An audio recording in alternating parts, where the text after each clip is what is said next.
I'm Wright. I'm from a little seaside town called New Brighton, which is close to Liverpool. I now live in Ypres and I have created Kim's battlefield tours.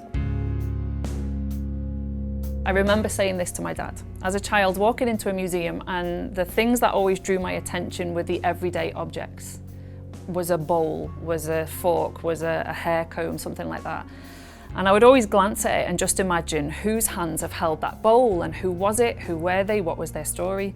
And I started with my imagination thinking of a superpower. And my superpower, it's so geeky, but it would be that I could touch an item, close my eyes, and when I open my eyes, I'm exactly where it happened. And then take my hands off and I'm back here again. I first came to Belgium, I think it's in about 2012. The first time I visited the battlefields was probably a year later. Most tours, you have a definite connection with the person you're with. It's usually a day and the connection grows.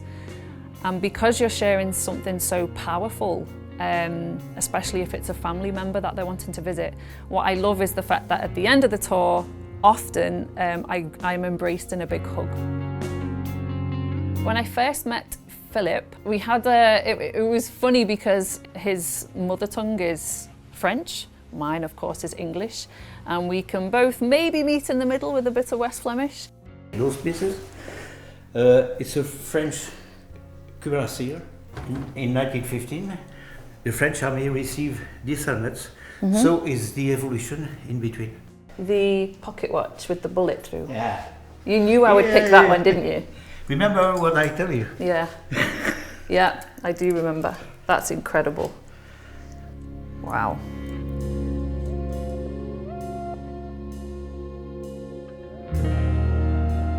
I spotted something and thought that must be the one. That has to be it. You know, that is what I will choose. And it was a cigarette box, still with tobacco in it, apparently still the original tobacco, cigarette papers and a cigarette rolling machine.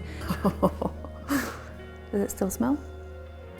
No, obviously not. You can imagine it being a comfort, a way of calming down, or just a habit.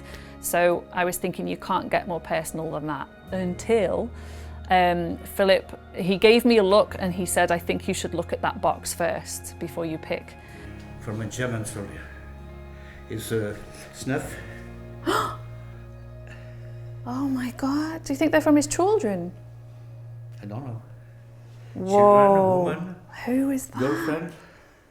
So you had dark hair and 3 locks of blonde hair. So straight away in my mind, it was the mother's hair and 3 little blondies, you know, perhaps 3 children.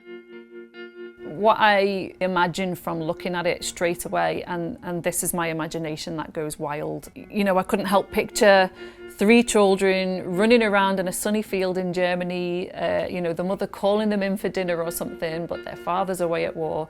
It is a bit like a fairy tale, of course. We've got no idea if this is the case, but I can imagine that in the darkest of his times, you know, potentially when his best friend has just been blown up in front of him, or he's just feeling at his worst, he would open that tin and just, you know, maybe smell the hair, maybe touch the hair.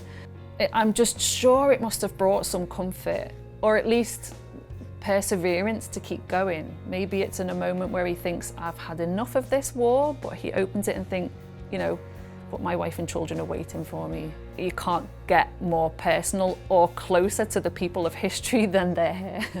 So it was a definite, easy decision as soon as I saw that.